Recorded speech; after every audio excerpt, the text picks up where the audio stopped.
sum up that most Vietnamese business does not pay tax. I find that very troubling. Now, of course, in any communities, there are always some business who try to pay as low the tax as they can.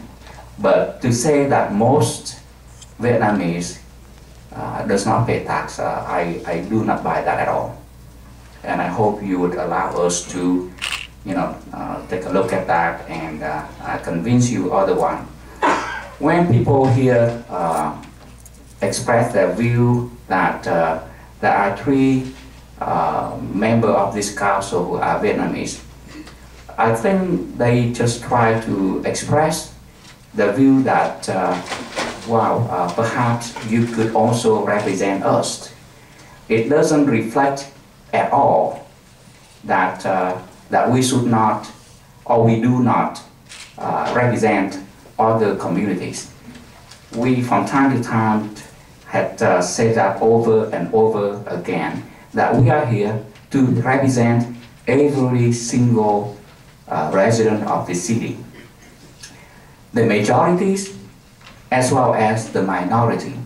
I do understand the Constitution of the United States very clearly, and that Constitution touched me a great deal. I am so proud of that, because the United States Constitution was founded by our fathers, so that it will not only protect the majority, but also protect the minorities. Because if the majority will outvote the minorities, then the minority will not be equally and fairly protected. And so I do understand that, and I want to express my commitment to all of you here in this room or at home, that I'm here to serve every communities, every race, every people in the city. With respect to the sister city, oh man, I do not know how and where to begin, but let me say a few things. I do understand and support the viewpoint that one city should not interfere with another city business. However, what we are doing here is not simply interfere the business of another city on the following ground. If it is something that is internally and strictly related to that city alone, I would never ask my council to vote with me on and sign that letter with me.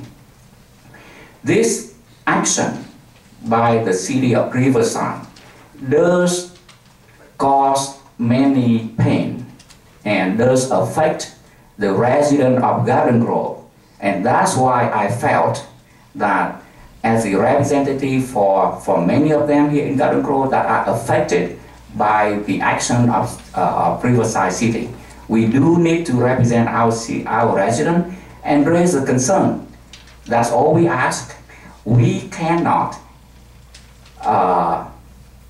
demand Riverside to change their viewpoint or change their action. All we can do is we would like to ask them to listen to other views, get the input, and hopefully would reconsider the action. Whatever they decide, we cannot force them to go left or go right, but we can ask them to reconsider. Now, earlier, Mr. George McIntosh mentioned that even if with the signature of the mayor, and even if the whole council sent the letter, it will not change anything. And I agree. We may not be able to persuade Riverside to change their course just simply by sending the letter. But there are right and wrong, and we need to express and stand with the right principle. Mr. McIntosh, allow me to explain to you what the sister city meaning is. There are many other cities in the United States that have taken the stand and do not establish a sister city relationship. Those cities include Irvine, that just listen to the Vietnamese American community input, and not only does not enter the sister relationship, excuse me,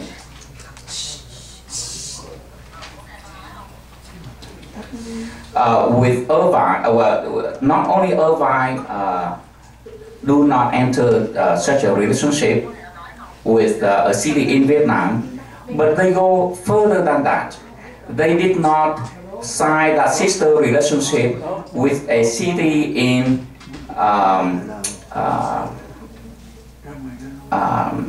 not Afghanistan, that the nation north of India, I forgot the name, Pakistan.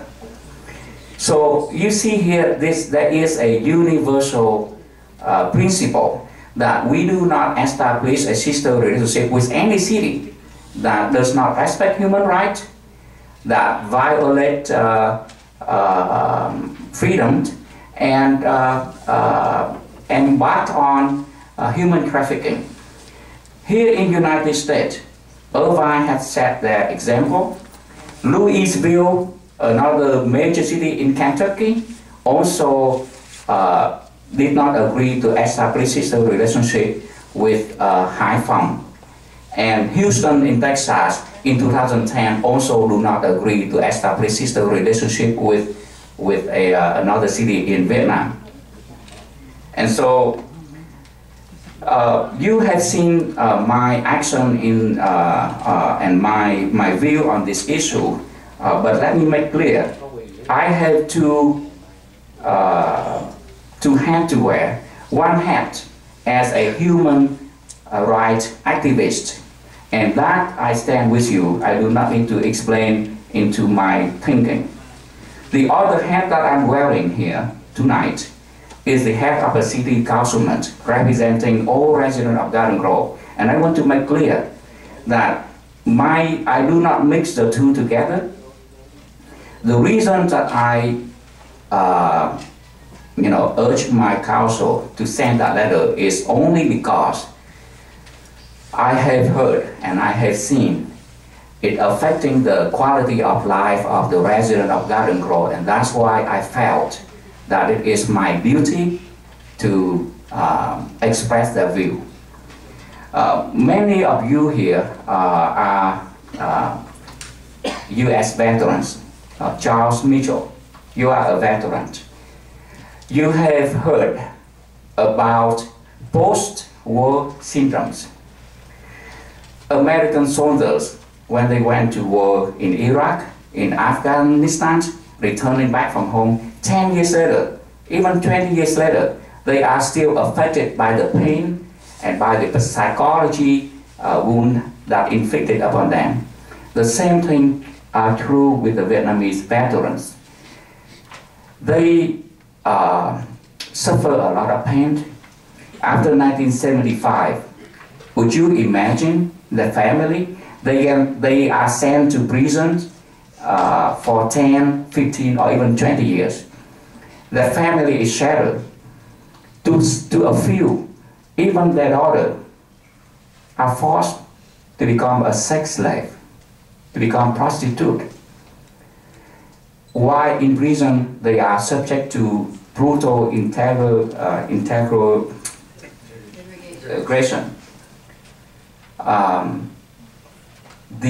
This action by Riverside City bring back a lot of pain, a lot of hurt. It affects the quality of life, and that is why I believe that this council should at least send a letter to Riverside and recommend them to reconsider. And I think it is duty for us to do that. Any other members?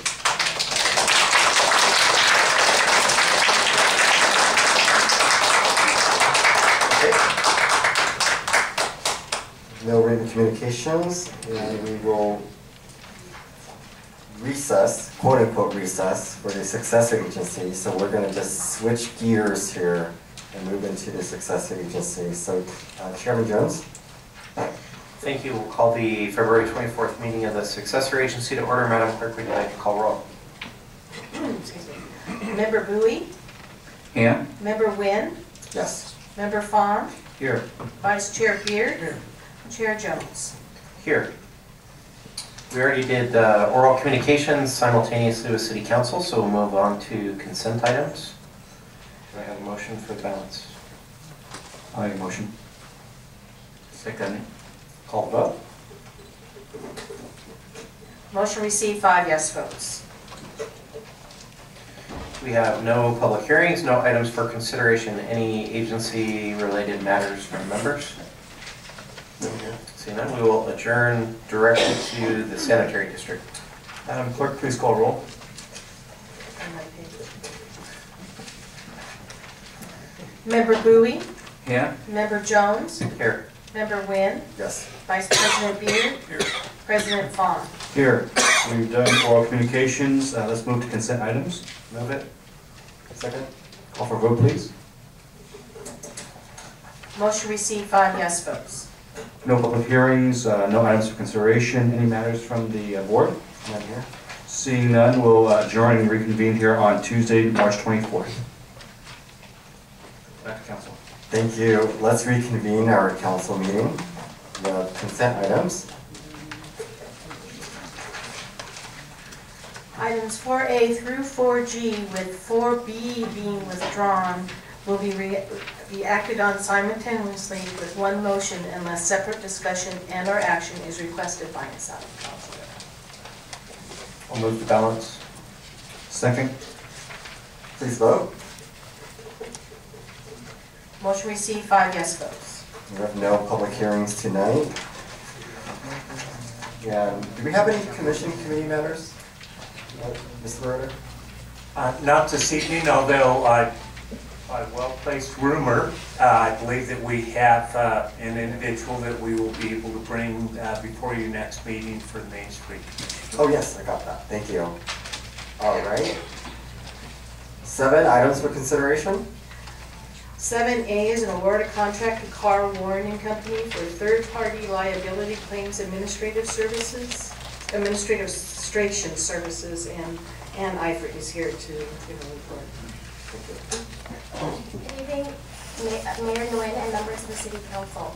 The Finance Department oversees the city's self-insured program for its tort and civil liabilities. As part of this program, the city contracts with a third-party administrator specializing in public entity liability to manage these claims. The city receives an average of 125 claims annually. The third-party administrator acts as the city's representative in matters related to the investigation, adjustment, and processing of claims made against the city. They possess the necessary skills and knowledge to effectively work with claimants, staff, and the city attorney's office in order to provide recommendations to the city on the appropriate disposition of claims. The current contract expired in November 2014, and as part of our review process and effort to continually improve our claims process, staff issued a request for proposal to ensure the city receives the best service at a fair price. The city received 5 proposals which were evaluated based on qualifications and experience, project plan, and price.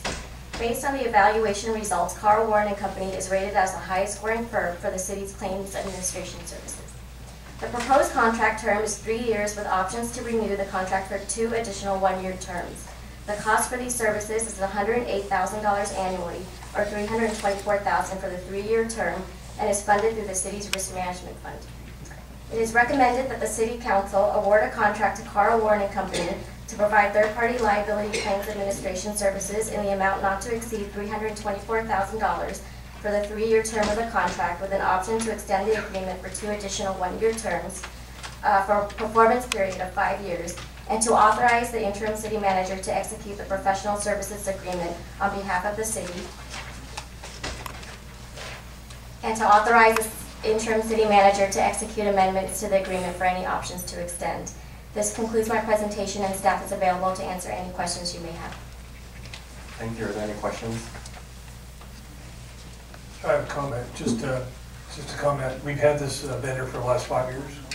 For the last 5 years. And we went out to bid because every 5 years we go rebid after that, and it's the same contractor, and we got a pretty good price. That's my point. It's a reputable firm that done service for the city. Well, I say this for the benefit of the audience. So we got better pricing on this agreement, correct? Okay. I need a motion. I'll move approval. Second. Please vote. Motion received, 5 yes votes.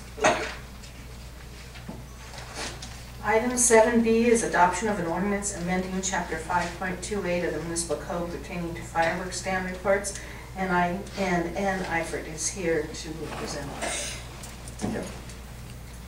Tonight I have before you an ordinance amending Chapter 5.28 of the Municipal Code pertaining to fireworks stand permits. Chapter 5.28 of the Garden Grove Municipal Code regulates the issuance of temporary fireworks stand permits for the sale of safe and sane fireworks before the 4th of July holiday. The chapter allows for tax-exempt organizations located within the city limits and primarily benefiting the Garden Grove community to apply for a permit. The ordinance requires permittees to comply with various provisions of the ordinance and to ensure protection of the public health, safety, and welfare. The proposed revisions will conform sections of Chapter 5.28 to current city practices. These minor changes include allowing more time to process applications, requiring additional information to be provided with a permit application, such as the address of each stand and federal tax identification numbers, deleting obsolete references regarding electrical permits, and updating indemnification and insurance requirements. In addition, the proposed changes will no longer prohibit stands along Catella from Dale to Euclid. The restriction is now unnecessary as the City of Anaheim recently passed an ordinance permitting the sale of fireworks. It is recommended that the City Council introduce and conduct the first reading of an ordinance of the City Council of the City of Garden Grove amending Chapter 5.28 of the Garden Grove Municipal Code pertaining to temporary fireworks stand permits. This concludes my presentation, and staff is available to answer any questions you may have. Do you have a motion? I'll make that motion. Second. Please vote. Motion received, 5 yes votes. We do not have any ordinances presented for second reading and adoption. Looks like because 7B1 just passed, we'll hit that next time. We have item 9, matters from the mayor, city council members, and city manager, Mr. Roeder. Mr. Mayor and City Council, this evening we have 2 items before you. The first is the follow-up item to the Council's direction from January 27th of this year. That request by the Council, actually a joint motion, was to bring back to the City Council a status report on the city's current nepotism policy, a legal review of the settlement agreement by and between the city and former Fire Chief Dave Barlag, advisement as to Mr. Barlag's current status as an employee, and the results of consultation, I want to stress consultation, with the District Attorney's Office and the Attorney General's Office. I know members of the Council have all received the report and the various exhibits to that report. Let me take at this time the opportunity to apologize to you as members of the Council and to the public for the delay in Exhibit C to that report, the opinion from Attorney Eleanor Burns on settlement agreement. We did not receive that report until late yesterday, despite Mr. Burns' best efforts to get that to us earlier. It was posted to the website as promptly as received.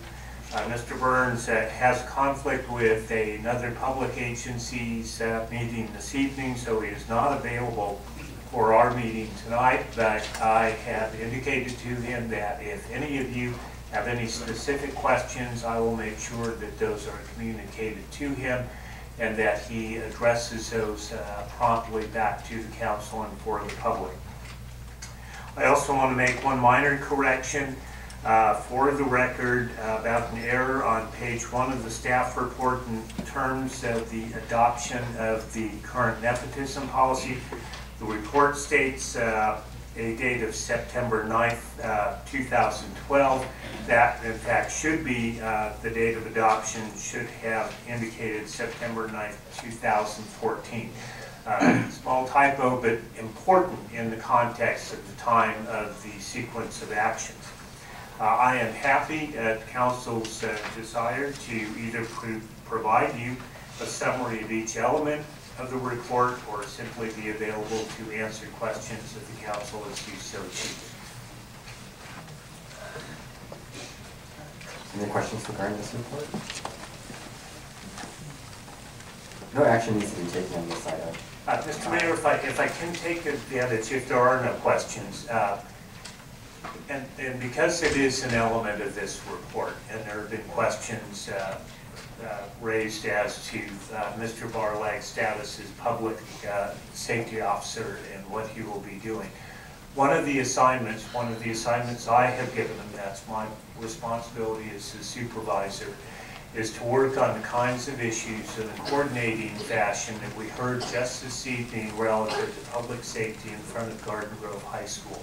That is the kind of project, among several others, that Mr. Barlag will be tasked to pull together, to pull the resources, both through the school district, in the community, and with city departments to address those kinds of concerns. It is not a fire safety issue, it is a public safety issue. So that just simply represents, because you heard it tonight, a good example of an opportunity where we can make use of that position, where we might not otherwise have resources, or we might have to pull public safety resources off of something else to be able to address that. I just wanted to point that out because that is the kind of activity that I want to see, certainly in my time here, to be able to make use of that position and put it to good benefit for the community. And it simply was a coincidence of this report and having high school students here that prompted my raising that, bringing that to your attention and to the public's attention. I do not have a question, but I have a comment on this subject that I would like to express. I'm very glad that at least the internal review has been complete, and I would like to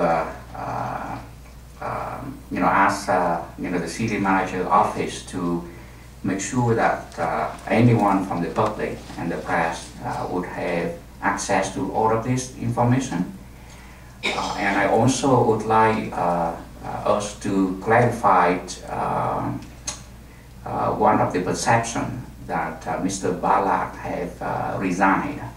I was not around at that time when he resigned, but I understood that his resignation is a resignation from being the fire chief, not from being employed by the city. Is that correct?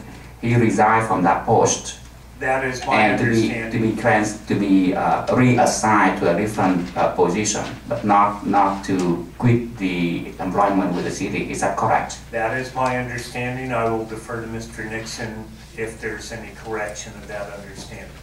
That is correct.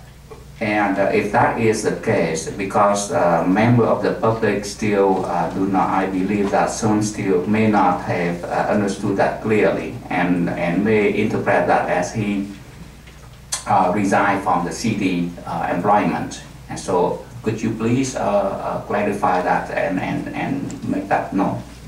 Yes, sir.